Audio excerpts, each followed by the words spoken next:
Oke, baik permisa, kali ini saya sedang berada di exit tol Senawar Tempino.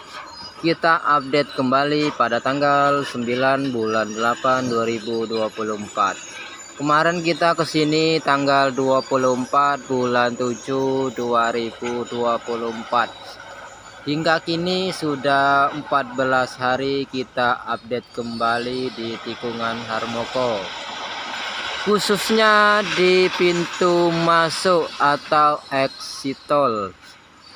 Nah, di depan ini lagi ada penimbunan penggalian yang kemarin. Ini penimbunan pakai kerikil ya. Sebelumnya ini dilapisi oleh kain putih ya, kain peresap air, lalu diberi kerikil. Nah, beginilah kondisinya.